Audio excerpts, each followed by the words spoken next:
Hello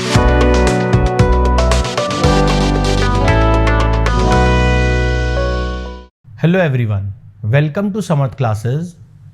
Today we'll start with a very important topic of quantitative aptitude, that is percentage. अब सबसे बड़ी बात यह आती है, सर परसेंटेज होता क्या है और किस काम में आता है। तो आज सबसे पहले हम लोग बात करेंगे परसेंटेज क्या होता है, और आगे के फर्दर लेक्चर्स में आप लोगों को पता लगेगा कि परसेंटेज की एप्लीकेशंस क्या होती हैं। ठीक है, इसके अंदर इसको जानने से पहले आपको जानना चाहिए कि परसेंटेज आया तो क्यों आया और ये जरूरी क्यों है। परसेंटेज, परसेंट में सेंट का मतलब होता है 100, सेंट का मतलब होता है आपका 100। ठीक है भाई, cent means 100. It is a part of quantity with respect to 100. ठीक है, it is a part of quantity with respect to 100. दूसरा बहुत important point, it is used for the comparison of data. दो डेटा के बीच में या दो से ज्यादा डेटा के बीच में अगर मेरे को कंपैरिजन करना होगा तो मैं परसेंटेज के बेसिस पे कर सकता हूं इजीली। ठीक है, कैसे, नेक्स्ट स्लाइड में देखते हैं हम लोग। सी फॉर एग्जाम्पल, मैंने आप लोगों से बोला A got 324 marks, B got 480 marks. ठीक है, ये दो भाई हैं, A got 324 marks, B got 480 marks. अब मैंने आपसे यह पूछा कि इन दोनों में से अच्छे मार्क्स किसके आए। ठीक है, अच्छे मार्क्स किसके आए, ये दोनों भाई हैं, इन दोनों भाइयों में किसको डांट पड़ेगी और किसको आपको प्राइज मिलेगा। तो अगर मैं इन दोनों की बात करता हूं तो सबसे पहले अगर आप ये बोलोगे सर इसको प्राइज मिलना चाहिए, इसको डांट पड़नी चाहिए, तो ये गलत है। क्यों गलत है? क्योंकि आप यहां पे कंपैरिजन कर रहे हो डेटा का, लेकिन आपको ये नहीं पता कि ये मार्क्स आए हैं तो कितने में से आए हैं, ये मार्क्स अगर आए हैं तो कितने में से आए हैं। ये 324 मार्क्स मान लो 500 में से आए हैं, और ये 480 मार्क्स मान लो 1000 में से आए हैं। तो अगर ये 324 मार्क्स 500 में से आए हैं, ये 480 मार्क्स अगर 1000 में से आए हैं, तो अगर मैं इनका परसेंटेज निकालूंगा, परसेंटेज क्या होता है, marks secured divided by the total marks multiply by 100। तो अगर मैं ए का निकालूंगा तो ए क्या आएंगे, 324 डिवाइडेड बाय 500 मल्टीप्लाई बाय 100। ठीक है, जो कि अप्रोक्सीमेटली कितने होंगे, इसके हो जाएंगे आपके 64.8%। ठीक है, अप्रोक्सीमेटली 64.8% आएगा। जबकि बी के 480 मार्क्स आउट ऑफ 1000, तो अगर मैंने ये निकाला तो कितना आया, 48%। अब मेरे को पता लगा कि ए ने अच्छा सिक्योर किया है मार्क्स। ठीक है, ए के मार्क्स ज्यादा अच्छे हैं बी से। मेरे को कहां से पता लगा, मेरे को तब पता लगा जब मेरे को इनके टोटल मार्क्स पता लगे। तो मैं कभी भी कोई भी दो डेटा को कंपेयर मार्क्स के अकॉर्डिंग नहीं कर सकता, लेकिन मैं परसेंटेज के अकॉर्डिंग कर सकता हूं, क्योंकि यहां पे अगर ए के 64.8% मार्क्स आए हैं, या मान लेते हैं अप्रोक्सीमेटली 65% अगर मार्क्स आए हैं, इसका मतलब ही वॉज 65% करेक्ट।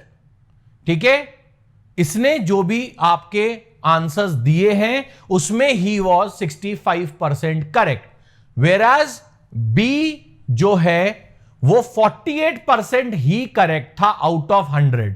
तो हमेशा जब भी कंपैरिजन कोई भी दो डेटा का होता है वो हमेशा सेम बेस पे होता है।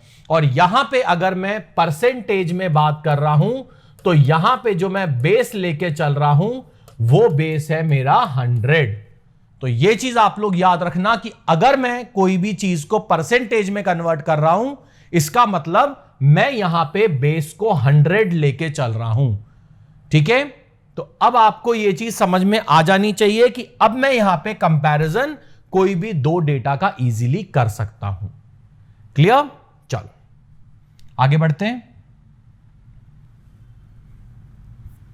सी, जब भी मेरे को परसेंटेज से किसी भी चीज को फ्रैक्शन में कन्वर्ट करना है मैं इस चीज को 100 से डिवाइड कर दूंगा, और जब भी मेरे को फ्रैक्शन से परसेंटेज में कन्वर्ट करना है मैं मल्टीप्लाई बाय 100 कर दूंगा। फॉर एग्जाम्पल मेरे पास दिया हुआ है 50%, तो 50% को मैं लिख लूंगा 50/100, दैट इज हाफ। तो ये हो गया परसेंटेज से फ्रैक्शन में, ये हो गया मेरा परसेंटेज से फ्रैक्शन में। वेराज मान लो मेरे को जैसे दिया हुआ है 3/8, तो 3/8 मेरा फ्रैक्शन में है, इसको परसेंटेज में कन्वर्ट करने के लिए मैं 100 से मल्टीप्लाई करूंगा, तो 3/8 इंटू 100 इज 37.5%। ठीक है, धीरे धीरे आप लोगों को वैल्यूज याद होने लग जाएंगी। मैं अभी आप लोगों को इसका भी ट्रिक बता दूंगा कि किस तरीके से आप लोग याद रखो इनको। तो 3/8 इज 37.5%।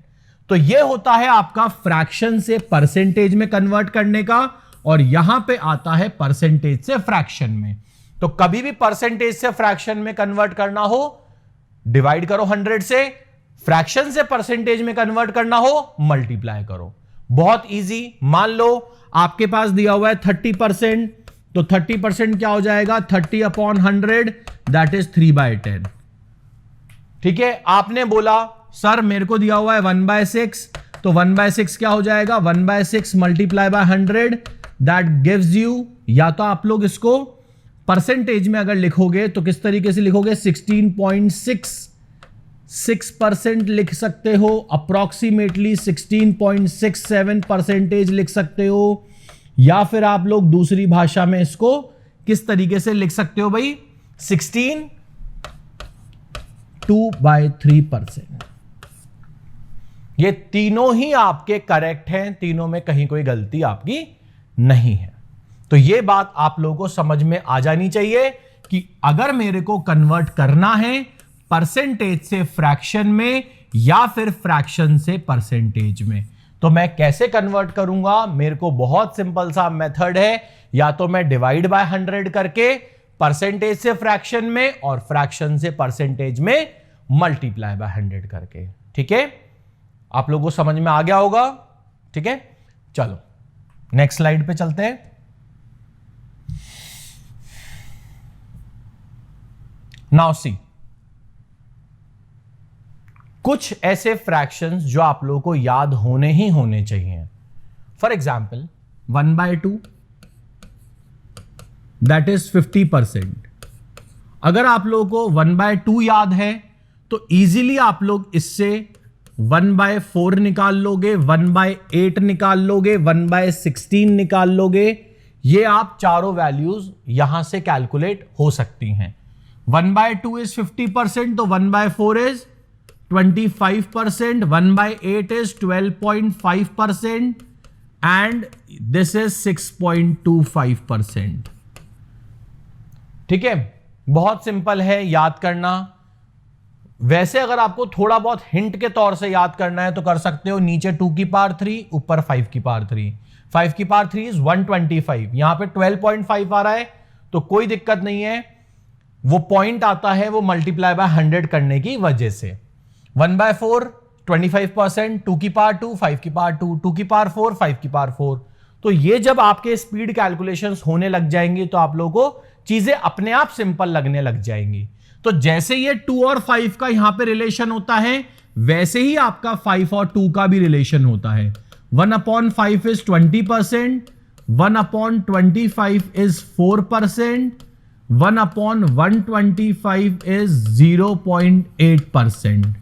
ठीक है, तो ये इस तरीके से आप लोग काम में ले सकते हो। चलो आगे बढ़ते हैं। ज्यादा नहीं, हम लोगों को 1/2 से लेके 1/20 तक तो पता ही होना चाहिए। बाकी जो मैं रिलेशंस आप लोगों को बता रहा हूं ये आप लोगों के इंपॉर्टेंट है। ठीक है, चलो next is 1/3। 1/3 is 1/3 multiply by 100 है। इसका मतलब फ्रैक्शन से परसेंटेज में कर रहे हैं तो मल्टीप्लाई बाय 100 होगा। तो 1/3 इज 33.33%, या फिर इसको लोग 33 1/3 भी लिखते हैं। 33 1/3%। 1/3 इज 33.33%, तो 1/9 इसका भी 1/3 हो जाएगा, 11.11%। अब देखो इन दोनों का रिलेशन होता है, याद करने का तरीका है। 9 और 11 का रिलेशन है। नीचे 9 है तो ऊपर 11 है, अगर नीचे 11 आएगा तो ऊपर 9.09% आएगा। ये आपको बात याद होनी चाहिए। थोड़ी बहुत चीजें हैं रिलेशन में लेके आने के लिए। ठीक है, अब आती है बात 1/2, 1/3, 1/4, 1/5। ठीक है, 1/6, 1/7। पहले 1/7 देख लेते हैं, इजी है। इसको याद करने का तरीका और आसान। 7 को डबल कर दो 14, 14 को डबल कर दो 14.28%। ठीक है, 1/14 इसको हाफ कर दो 7, इसको हाफ कर दो 0.14%। 1/14 क्या हो जाएगा? इसका हाफ, 14 का हाफ इज 7, 28 का हाफ इज 14, तो 7.14% इज 1/14। ठीक है, और देखें आगे। नेक्स्ट अपन देखते हैं 1/6। 1/6 में आप दो तरीके से कर सकते हो। हाफ को या तो 1/3 कर दो या 1/3 को हाफ कर दो। 1/6 के लिए 1/3 को हाफ कर दो, इसका हाफ इज 16.66%। अभी अभी बताया था मैंने आप लोगों को। ठीक है, तो 1/12 इससे आ जाएगा 8.33%। इससे और हाफ हो जाएगा, 1/24 आ जाएगा, दैट इज 4.16%। तो 1/6 आया, 1/6 से 1/12, 1/12 से 1/24। बहुत इजी है। चलो अब देखते हैं कहां तक हो गया अपना। 2, 3, 4, 5, 6, 7, 8, 9, 10 सबको पता ही है। 1/10 इज 10%। ठीक है, 11 हो ही गया, 12 हो ही गया, 13। अब देखो आप लोग 1/13 कैसे निकालते हैं और 1/17 कैसे निकालते हैं। एक इजी ट्रिक बता रहा हूं मैं आप लोगों को, बहुत इजी है। 13 का स्क्वायर क्या होता है? 13 का स्क्वायर होता है 169। लास्ट के दो डिजिट विल बी 69, डेसिमल लगा दो। ऐसे ही 17 में 17 का स्क्वायर होता है 289, लास्ट में 0.89 लगा दो। अब फर्स्ट में डिजिट में क्या आएगा? अगर आप 100 को डिवाइड करते हो, अगर आप 100 को 13 से डिवाइड करते हो तो 13 अप्रोक्सीमेटली कितना जाएगा? 13 6 78, 13 7 91, तो ये जाएगा आपका 7 टाइम्स, क्योंकि 8 टाइम्स जाओगे तो 104, तो वो 100 को क्रॉस कर रहा है, तो इसलिए 7। ऐसे ही 17 पे जाओगे, 17 5 85, 5.89, 5.89। तो यहां पे आपको ये चीज दोनों की वैल्यूज पता होनी चाहिए। तो ये भी हो गया 1/17, 1/13, 1/17, 1/9। अच्छा 1/9 है, इसको हाफ कर दो, 1/18 आ जाएगा। इसको हाफ करा कितना आया? 5% अप्रोक्सीमेटली इतना आएगा, 5.55%। ठीक है, और यह आ गया 1/9 आ गया, 1/18 आ गया, ठीक है, 13 हो गया, 14 हो गया, 15 इसको सॉरी 15 निकालना है तो 1/5 को 1/3 कर दो, इसका 1/3 कर दो तो 1/15 आ जाएगा। 1/15 कितना होगा, इसका 1/3 करा, दैट विल बी 6.66%, ठीक है, 6.66%।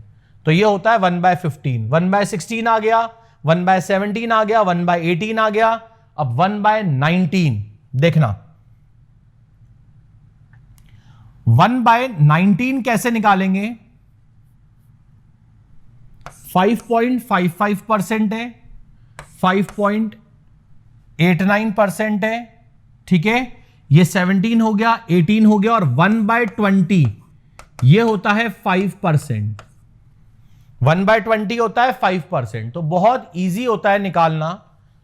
अप्रोक्सीमेटली जो आपका आंसर आता है 1/18 और 1/20 के बीच में आएगा 1/19। तो इन दोनों के अप्रोक्सीमेटली हाफ के बराबर आता है। तो अगर आप वैसे कैलकुलेट करोगे तो 5.26% के अप्रोक्सीमेटली बैठेगा।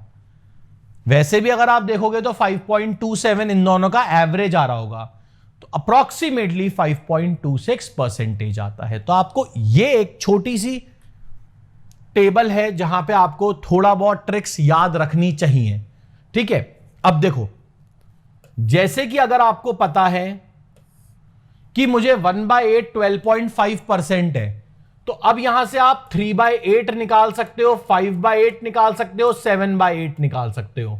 3/8 is 37.5%, multiply by 3, multiply by 5 is 62.5%, multiply by 7 is 87.5%। ये चीजें आपको पता होनी चाहिए। दूसरी चीज, अब अगर आपको जैसे 1/9 पता है 1/9 11 का मल्टीपल आ रहा है, तो 4/9 क्या हो जाएगा, मल्टीप्लाई बाय 4 44.44%।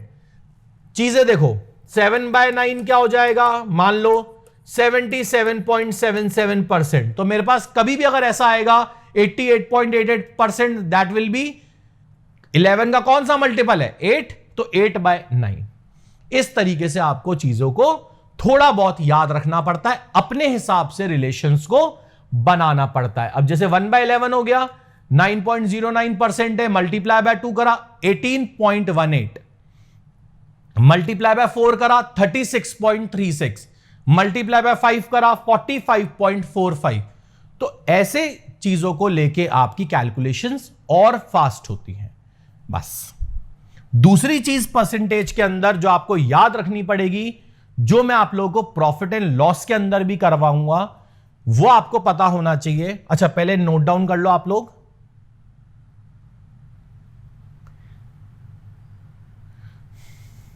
ठीक है, कर लिया होगा आप लोगों ने नोट डाउन।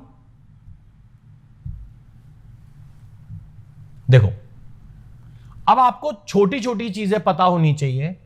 फॉर एग्जाम्पल, अगर मैंने कहीं पे लिखा 75%, तो आपको डेसिमल में बनाना आना चाहिए, दैट विल बी 0.75।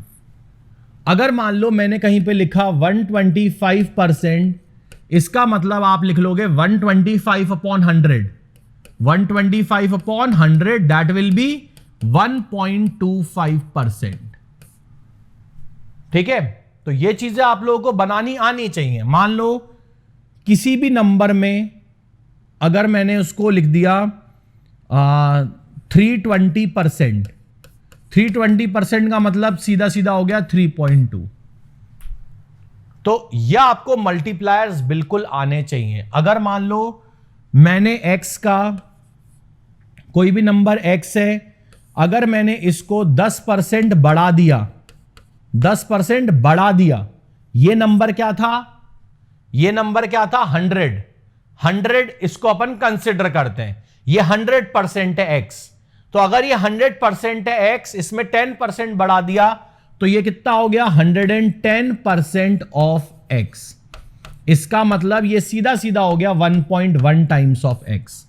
ये चीजें आपको बहुत अच्छे से आनी चाहिए। ये पार्ट आपका बहुत काम में आएगा प्रॉफिट एंड लॉस में, सिंपल इंटरेस्ट, कंपाउंड इंटरेस्ट, ऐसे टॉपिक्स में।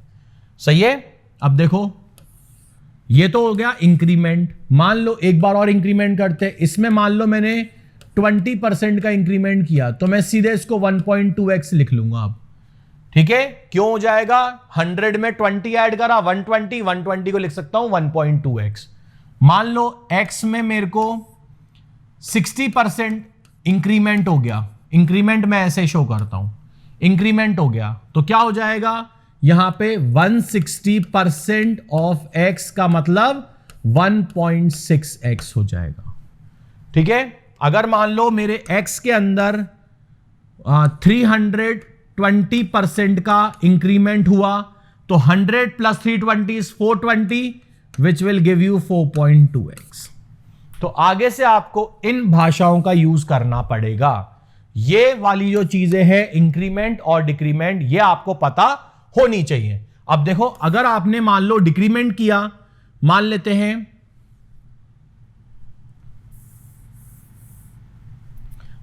हैं आपने x में 20% का डिक्रीमेंट किया, मैंने -20 लिख लिया। माइनस मतलब डिक्रीज हो रहा है। तो अगर आपने 20% का डिक्रीमेंट किया तो 100 में से 20 डिक्रीज किया तो 80% ऑफ x। 80% ऑफ x मतलब 0.8x। 0.8x इस तरीके से आप माइनस कर सकते हो। अगर मान लो आपने x में से 25% का डिक्रीमेंट किया तो कितना हो जाएगा 0.75x। इस तरीके से आप लोगों को याद रखना है अब। ठीक है, आई होप आपको क्लियर हो गया होगा।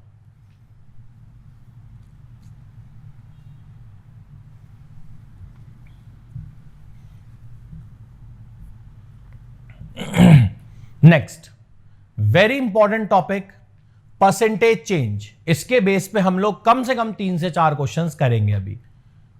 परसेंटेज चेंज होता क्या है? Percentage change is difference divided by the base value multiply by 100। क्या होता है? Percentage change is difference divided by the base value multiply by 100। अब ये डिफरेंस होता क्या है?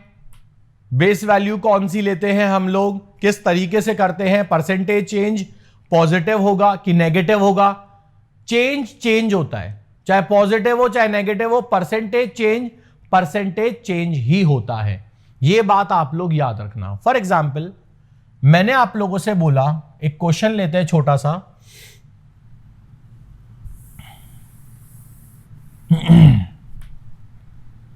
मेरी सैलरी 500 रुपए थी पहले, वो बढ़ के 560 रुपए हो गई। ठीक है,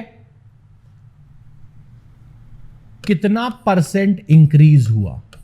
इससे मैं निकाल सकता हूं परसेंटेज इंक्रीज या परसेंटेज डिक्रीज।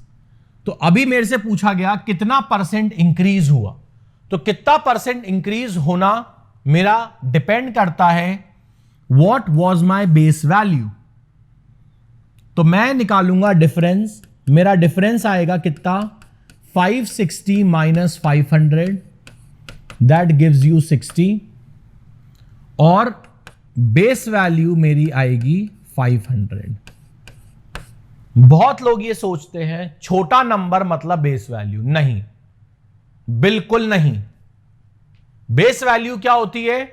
बेस वैल्यू होती है आपकी जिससे आप अपने आप को कंपेयर कर रहे हो। मेरी सैलरी 500 से कितना परसेंट इंक्रीज हो गई, 500 से कितना परसेंट इंक्रीज हो गई, यह कहलाया जाएगा मेरा बेस वैल्यू। यह बात आप लोग बहुत अच्छे से ध्यान रखना कि जो मेरा बेस वैल्यू है वो मेरा कहलाया जाता है कि किसके रेस्पेक्ट में मैं कंपैरिजन अपना कर रहा हूं।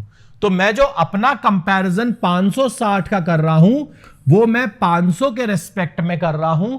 इसका मतलब जो मेरा बेस वैल्यू होगा वो होगा 500, मेरा डिफरेंस होगा 60, तो अब मेरे पास परसेंटेज इंक्रीज आ जाएगा या परसेंटेज चेंज आ जाएगा 60 डिवाइडेड बाय 500 मल्टीप्लाई बाय 100। कितना आ जाएगा भाई?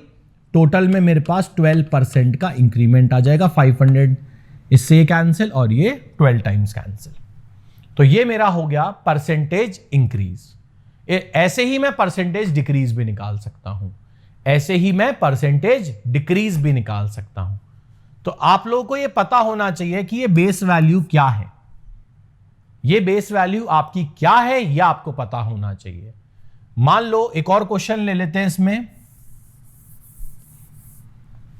मैंने आप लोगों से बोला एक स्कूटर है जो मैं 50,000 रुपए का खरीद के लेकर आया और आज उसकी प्राइस हो गई 40,000 रुपए।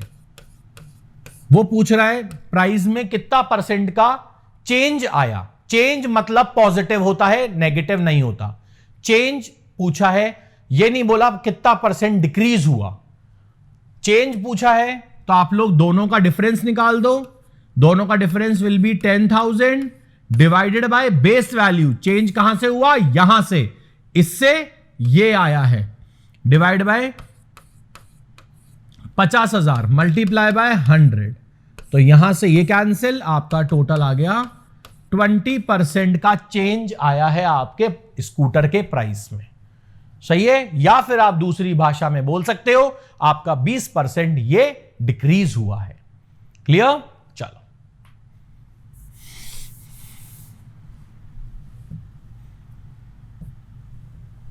Next, see the question. If A's salary is 25% more than B's salary, इसके लिए मैं एक फॉर्मूला बताऊंगा अभी आप लोगों को। A की सैलरी B की सैलरी से अगर 25% ज्यादा है, अगर 25% ज्यादा है, A की सैलरी B की सैलरी से 25% ज्यादा है, then by what percent B's salary is less than from A's salary? तो जो B की सैलरी है वो A की सैलरी से कितना परसेंट कम होगी? लोग तो यही बोलते हैं भैया वो मेरे से 25% ज्यादा है तो मैं उससे 25% कम हूं। गलत, गलत। क्योंकि अभी अभी मैंने आपको सिखाया कि आपको हर चीज का बेस वैल्यू पता होना चाहिए। बेस जरूर पता होना चाहिए, मैं किसके रेस्पेक्ट में बात कर रहा हूं, कैसे समझना।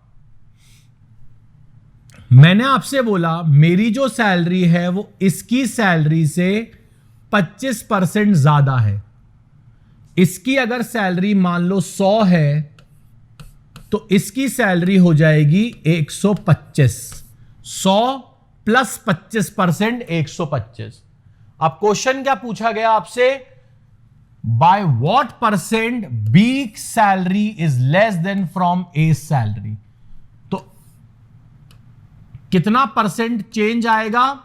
डिफरेंस, दोनों के बीच में डिफरेंस कितना है? 25 डिवाइडेड बाय बेस वैल्यू। क्या बोल रहा है? बी की जो सैलरी है वो ए की सैलरी से कितना कम है? ए की सैलरी से। तो बेस वैल्यू किसको लेंगे हम लोग? ए की सैलरी को। ए की सैलरी को हम लोग लेंगे base value multiply by 100। So the answer will be 20% कम होगी। 20% कम होगी। तो यह बात आप लोग याद रखना कि अगर ए की सैलरी बी की सैलरी से 25% ज्यादा होती है तो जो बी की सैलरी है वो ए की सैलरी से 20% कम होगी। ठीक है? इसका एक फॉर्मूला भी होता है। अगर ए की सैलरी बी की सैलरी से A% ज्यादा है, A% ज्यादा है, तो जो बी की सैलरी होगी वो ए की सैलरी से A/100 plus A multiply by 100 इतना परसेंट कम हो जाएगी। इतना परसेंट कम हो जाएगी। अगर मान लो इसकी सैलरी A% ज्यादा है, ए की सैलरी अगर बी की सैलरी से A% ज्यादा है तो जो बी की सैलरी है वो ए की सैलरी से इतना %। इसमें भी आप लोग लगा के चेक कर सकते हो। अगर ए की सैलरी बी की सैलरी से 25% ज्यादा थी तो जो बी की सैलरी है वो ए की सैलरी से 25/100 + 25 कितना होता है 125 × 100 कितना हो गया 20% कम हो जाएगी। चेक कर लो, एकदम सेम आ रहा है। एक तो फॉर्मूला होता है ये, दूसरा फॉर्मूला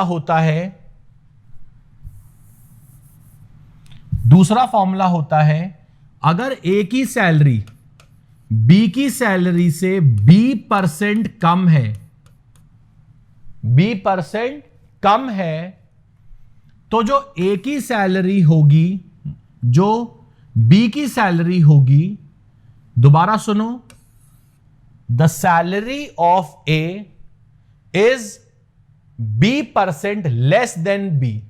B% कम है बी से, तो जो अब बी की तो ज्यादा ही होगी, जब ए की बी से कम है तो बी की ए से ज्यादा होगी।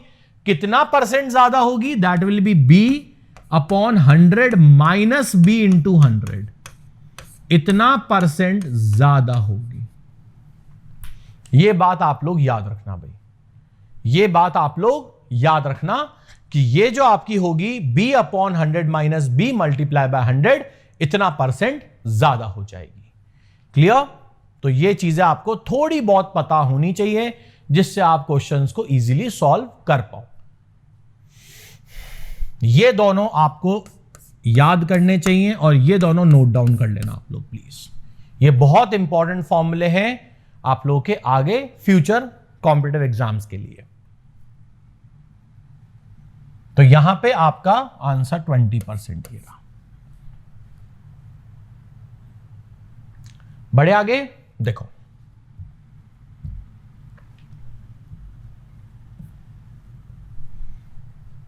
अब ये 3 वाला है। अभी तक हमने पढ़ा था 2 वाला, अब आएगा 3 वाला। 3 वाला क्या बोलता है? If A salary is 25% more than B salary and B salary is 20% more than C salary. A की जो सैलरी है वो बी की सैलरी से, और जो बी की सैलरी है वो सी की सैलरी से कितना % ज्यादा है। तो अगर ए की सैलरी बी की सैलरी से 25% ज्यादा है और बी की सैलरी सी की सैलरी से 20% ज्यादा है, तो जो ए की salary than by what % A salary is more than from C salary, इसकी सैलरी कितनी ज्यादा होगी सी से। तो बहुत सिंपल है, आंसर विल बी, चलो पहले अपन लोग 100 से करके देखते हैं। 100 हम लोग उसको लेते हैं जहां पे कंपैरिजन स्टार्ट हुआ है। यहां पे कंपैरिजन स्टार्ट हुआ सी पे, तो मैंने मान लो सी को 100 ले लिया। 100 का 20% होता है 20 उसमें ऐड किया, मेरे को मिला यहां पे 120। इतना आप लोगों को आना चाहिए। 120 का 25%, 120 का 25% कितना होता है? 25% मतलब 1/4, 1/4 ऑफ 120 30 अगर मैंने इसमें ऐड करा तो कितना आया? 150। तो 100 से 150 कितना % ज्यादा हुआ? सीधा 50% ज्यादा हुआ। और ये इससे कितना कम होगा निकाल लो। अगर ये 50% ज्यादा है तो कम कितना होता है? 50/100 + 50, 150 × 100। तो ये कितना हो गया आपका? 1/3, 1/3 होता है 33.33%। 33.33%, यह आपको पता होना चाहिए। चलो अब देखते हैं,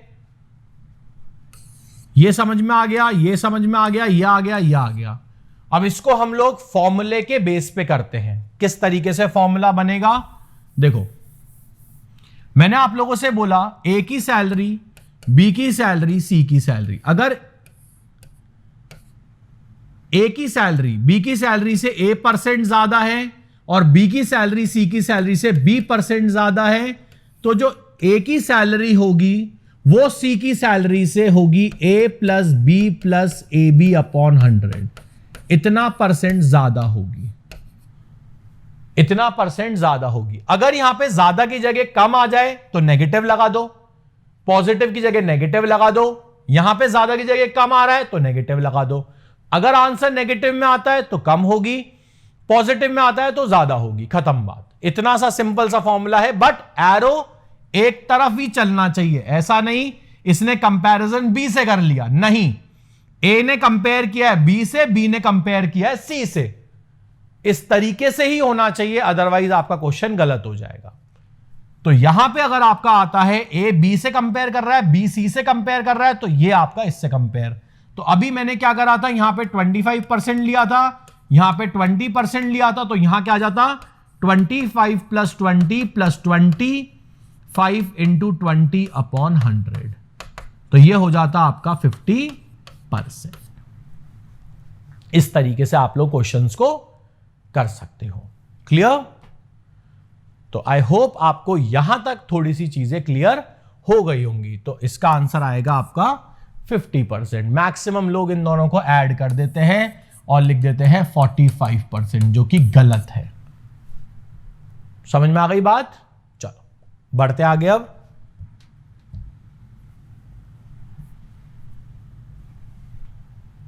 नेक्स्ट देखो, अच्छा क्वेश्चन है, परसेंटेज और वैल्यू पे बेस्ड क्वेश्चन है। अमन secured 50% marks in an examination and in the same examination, बात ध्यान रखना, in the same examination Ram got 70% mark.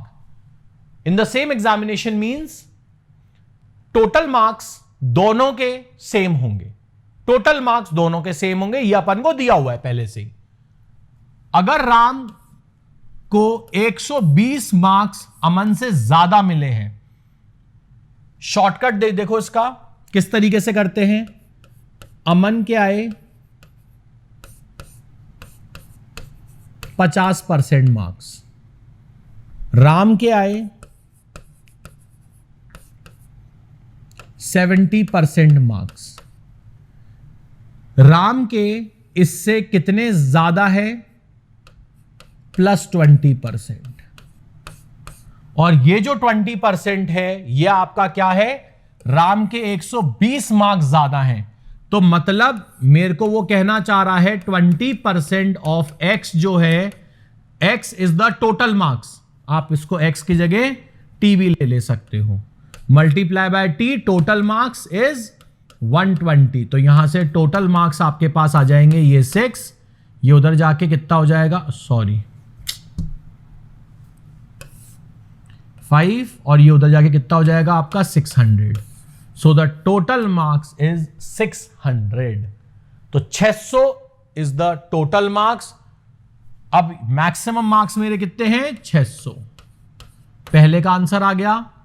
Total marks secured by Aman 50% of 600 is 300, और अगर 300 इसके आए हैं तो इसके कितने आए होंगे, इसके कितने आए होंगे भाई, वैसे निकाल लो, 70% से निकाल लो, या 300 में 120 ऐड कर दो, इससे 120 ज्यादा ही तो है इसके, तो 120 ज्यादा करोगे तो 420 नंबर इसके है, 300 नंबर इसके है।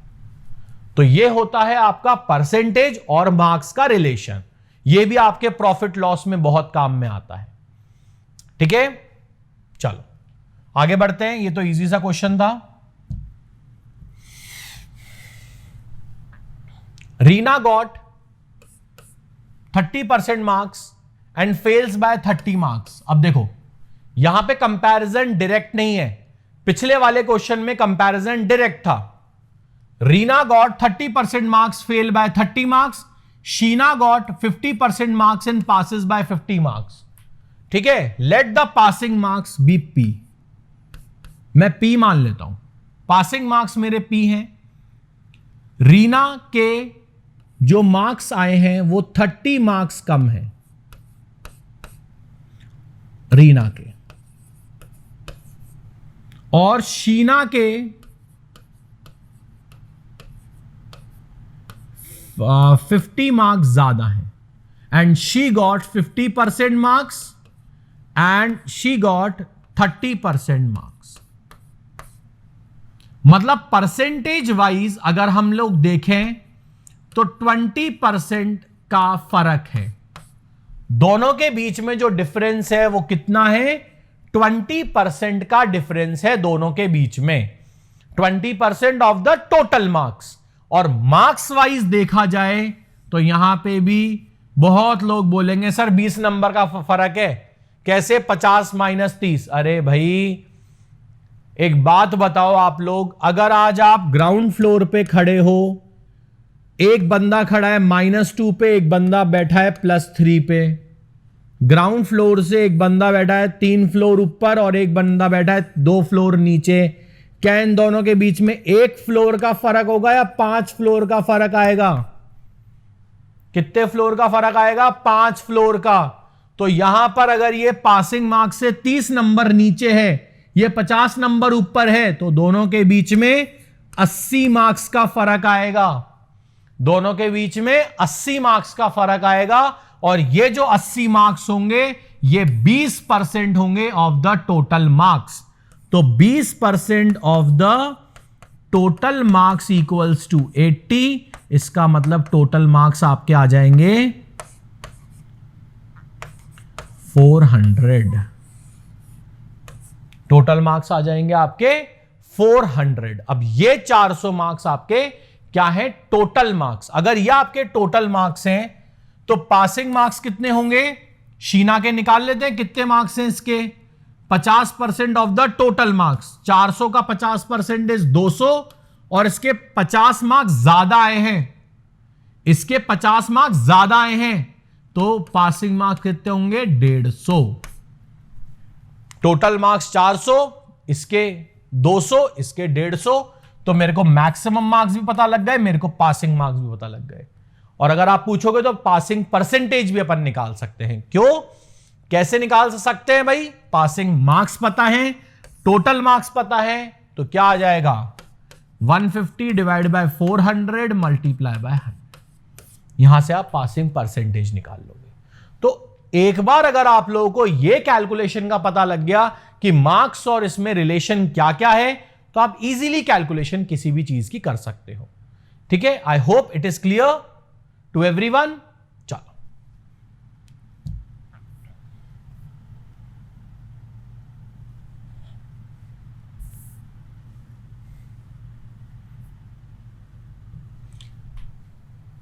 लास्ट क्वेश्चन अपना ढंग से समझना, बहुत इंपॉर्टेंट क्वेश्चन। कैसे होगा समझना भाई। Due to the reduction of 33.33% in the price of apples, a boy got 75 apples for ₹750। बात समझना, देखो price into quantity is the total expenditure. ठीक है?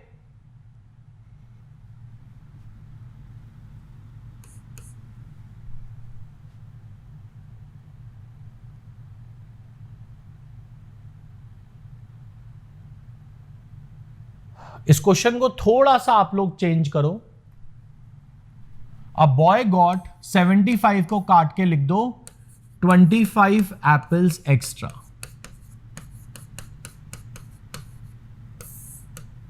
25 एप्पल्स एक्स्ट्रा, इसको थोड़ा सा चेंज कर लो आप लोग, ताकि अपन लोगों के लिए थोड़ा सा आसानी होगी। 25 एप्पल्स एक्स्ट्रा फॉर ₹750। अब देखो, मान लेते हैं मैं 100 रुपीज की प्राइस है और 100 की क्वांटिटी है। Let us suppose it as, एक बार अपन ले रहे हैं, और एक्सपेंडिचर कितना हो जाएगा? 10,000 हो जाएगा, है ना? बहुत सिंपल सी चीज बता रहा हूं मैं आप लोगों को। या क्वांटिटी अपन, चलो इसको और सिंपल तरीके से बताता हूं मैं आप लोगों को। मेरे पास होता है प्राइस इंटू क्वांटिटी बराबर एक्सपेंडिचर। अगर इन दोनों के बीच में क्या है? मल्टीप्लीकेशन। एक फॉर्मूला बताया था मैंने आप लोगों को, उस फॉर्मूले के बेस पे कराता हूं।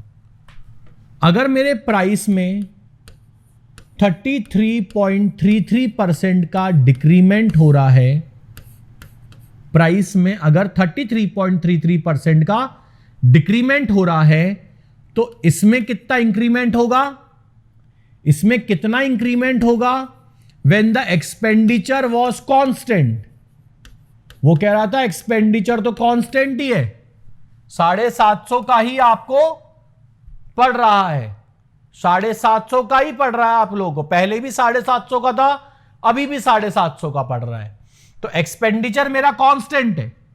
तो अगर ये 33.33% रिड्यूस हो गया, 33.33% का मतलब 1/3 मेरा रिड्यूस हो गया। अगर ये मेरा 1/3 रिड्यूस हो गया, बात समझना आप लोग, मान लो distance is equal to speed into time होता है। अगर मैंने मेरी स्पीड को डबल कर लिया तो मेरा टाइम आधा ही लगता है कहीं पे पहुंचने के लिए। अगर डिस्टेंस मेरा कांस्टेंट है, अगर मैंने स्पीड को डबल कर लिया तो मेरा टाइम आधा हो जाता है। तो यहां पे अगर मेरी प्राइस कितनी कम हो गई? 1/3 कम हो गई, मतलब कितनी हो गई? 2/3 अगर मेरी प्राइस हो गई तो मेरी क्वांटिटी कितनी हो जानी चाहिए? अगर 2/3 मेरी प्राइस हो गई तो क्वांटिटी कितनी होनी चाहिए? इसका उल्टा, इसका जस्ट रिवर्स क्वांटिटी, ताकि मेरा एक्सपेंडिचर कांस्टेंट रहे, ताकि मेरा एक्सपेंडिचर कांस्टेंट रहे। तो अगर ये कितनी कम हुई? 1/3 कम होके 2/3 बन गई तो यहां पे मेरा कितना आ जाएगा? 3/2। 3/2 मतलब 3/2 का मतलब 1.5 गुना। 1.5 गुना में क्या हो गया? Q + Q/2। मतलब मेरे को इसमें पहले कितना मिल रहा था? Q क्वांटिटी मिल रही थी एप्पल्स की, अब मेरे को Q + Q/2। और ये जो Q/2 है, ये मेरे को 25 एप्पल्स दिया हुआ है, 25 एप्पल्स एक्स्ट्रा। करने को मैं इससे भी कर सकता था, मैं 3/2 Q को 75 के बराबर लगाया था, वो कोई दिक्कत नहीं थी। क्वेश्चन थोड़ा सा अपन इजी कर रहे थे। तो यहां पे आपके पास Q की वैल्यू आ जाएगी 50 एप्पल। मतलब मेरे को जो पहले मिल रहे थे वो मिल रहे थे कितने? 50 एप्पल्स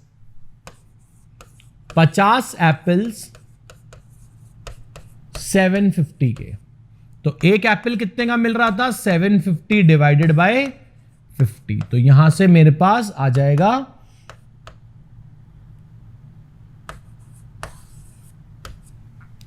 मतलब पहले जो मेरे को मिल रहा था वो कितने का मिल रहा था? 15 रुपए का एक एप्पल मिल रहा था। और लेकिन आपसे क्या पूछा है इसने? Original price of the Apple. तो ओरिजिनल प्राइस मेरी कितनी हो गई? 15 रुपए एक एप्पल की। और वैसे देखा जाए तो 50 क्वांटिटी में अगर मैं 25 ऐड कर दूं तो कितना हो जाएगा? 75 एप्पल्स।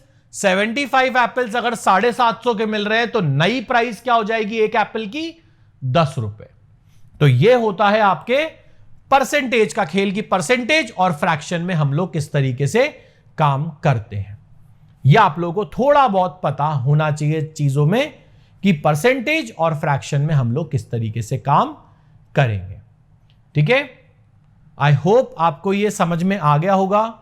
थोड़ा बहुत आप लोगों को परसेंटेज क्लियर हुआ होगा। और भी अगर आपके कोई डाउट्स आते हैं तो आप लोग प्लीज कमेंट सेक्शन में पूछ सकते हैं। I hope it is clear to everyone. Thank you.